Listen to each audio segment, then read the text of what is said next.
चलिए बच्चों, अब हम आगे बढ़ते हैं। दूसरा भाग है वाक्य का मिश्र वाक्य। कौन से वाले वाक्य का? जटिल वाक्य का। जो हमने पहले बताए थे आपको, सरल वाक्य, जटिल वाक्य। सरल वाक्य के तो आपका अलग भाग में चला गया, और जटिल वाक्य में संयुक्त वाक्य बताया। संयुक्त वाक्य के बाद आता है मिश्र वाक्य। ये वाक्य प्राय की, जो, जिसे, जहाँ, वहाँ, जब, तब आदि समुच्चयबोधक शब्दों से जुड़े होते हैं। इनके 3 भेद होते हैं: संज्ञा उपवाक्य, विशेषण उपवाक्य, क्रिया विशेषण उपवाक्य। पहला आप देखेंगे संज्ञा उपवाक्य। ये उपवाक्य की अव्यय से जुड़े होते हैं। जैसे उदाहरण देखिए, मुझे मालूम है कि तुम होशियार हो। ठीक है।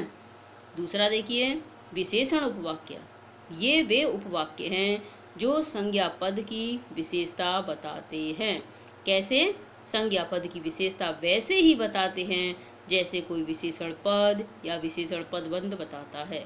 ये प्राय, जो, जिस अवयवों से जुड़े होते हैं तथा इसमें कर्ता पर कौन सा, कौन सी शब्द से प्रश्न करने पर उत्तर प्राप्त होता है। जैसे उदाहरण देखिए, कल वह मुझसे मिला। कल कौन आपसे मिला? ठीक है। कल वह मुझसे मिला जिसने विद्यालय में इनाम जीता था। कल कौन आपसे मिला? जिसने विद्यालय में कौन सा इनाम जीता था। कौन सा हम लगा सकते हैं, यहाँ भी पता चल जाएगा। दूसरा देखें, मैंने वह घर बेच दिया जो बहुत सुंदर था। आपने कौन सा घर बेच दिया जो बहुत सुंदर था। ठीक। नंबर 3 देखिए, क्रिया विशेषण उपवाक्य। क्रिया विशेषण यानी क्रिया की विशेषता बताने वाला उपवाक्य। इसके विषय में हमने पीछे बताया, यहाँ स्थान नहीं था। देखते हैं पीछे। क्रिया विशेषण उपवाक्य। जिस तरह क्रिया विशेषण क्रिया के घटने के समय स्थान, रीति, परिमाण तथा कारण संबंधी विशेषता बताते हैं, उसी तरह क्रिया विशेषण उपवाक्य भी क्रिया की इन्हीं विशेषताओं को बताते हैं। जैसे देखिए नंबर 1, स्थानवाची क्रिया विशेषण उपवाक्य। इनका पता क्रिया पर कहाँ प्रश्न के उत्तर में मिलता है। जैसे उदाहरण देखें, जहाँ तुम रहोगे मैं भी वहीं आऊँगा। कहाँ तुम रहोगे, मैं भी वहीं आऊँगा। और देखिए कालवाची क्रिया विशेषण, जो समय की विशेषता बता रहे हैं, समय के विषय में क्रिया की विशेषता बता रहे हैं। इनका पता क्रिया पर कब प्रश्न के उत्तर में मिलता है। हम रेलवे स्टेशन तब पहुँचे। हम रेलवे स्टेशन कब पहुँचे? जब ट्रेन जा चुकी थी। हम की जगह पे क्या पूछा जाएगा? आप। जब प्रश्न किया जाएगा तो आप आएगा। आप रेलवे स्टेशन कब पहुँचे? जब ट्रेन जा चुकी थी। पूछने का जो ढंग है वह भी बिल्कुल कुछ अलग हो जाएगा। अगला देखें, रीतिवाचक क्रिया विशेषण। इनका पता क्रिया पर कैसे प्रश्न के उत्तर में मिलता है। जैसे देखें, वह ऐसे खा रहा था जैसे बहुत भूखा था। ये रीति का अर्थ होता है ढंग। कैसे खा रहा था, उसका ढंग था। वह कैसे खा रहा था, हम ऐसे प्रश्न लगाएंगे तो उत्तर स्वतः मिल जाएगा। स्वतः का अर्थ होता है अपने आप। नंबर 4 पर चलते हैं, परिमाणवाची क्रिया विशेषण। इनका पता क्रिया पर कितना प्रश्न के उत्तर में मिलता है। वह इसलिए कांप रही थी क्योंकि उसे तेज बुखार था। हम बोलेंगे वह किस लिए कांप रही थी, उसे कितना बुखार था। ठीक है। वो जितना चल सकता था उतना चला। वो कितना चल सकता था उतना चला।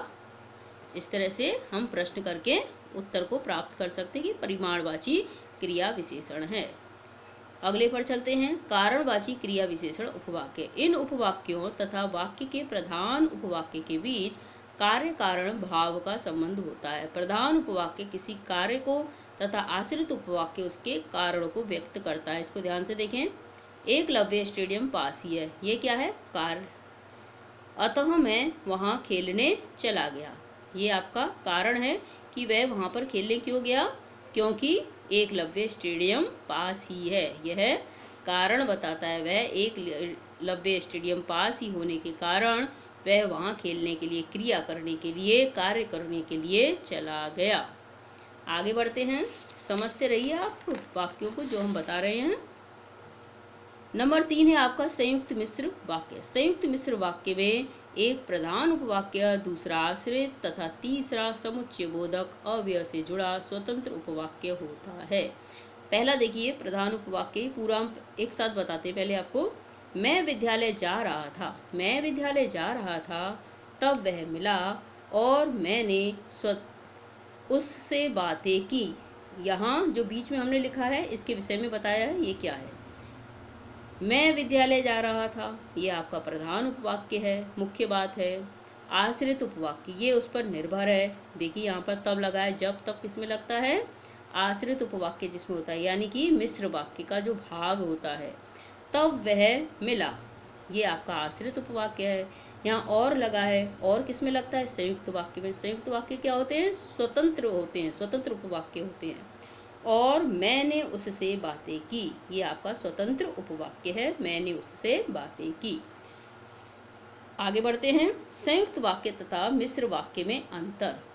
ये दोनों वाक्य संयुक्त तथा मिश्र दोनों ही दो वाक्यों से जुड़े होते हैं, लेकिन इनमें क्या भिन्नता होती है इसके विषय में जानें। संयुक्त वाक्य, इसमें सभी उपवाक्य समान अधिकार वाले होते हैं। ठीक है, पहला दूसरा ये सभी का अधिकार समान होता है। इनको हम अलग अलग करें तो क्या होता है, इसके विषय में दूसरी पंक्ति में देखते हैं।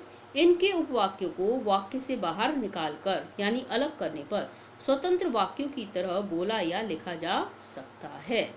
ठीक है, नंबर 3 है इसका, इनके उपवाक्यों को स्वतंत्र या समानाधिकृत यानी समान अधिकार के साथ उपवाक्य कहा जाता है। इनको क्या कहा जाता है, समानाधिकृत उपवाक्य कहा जाता है। अब चलते हैं मिश्र वाक्य के विषय में जानने।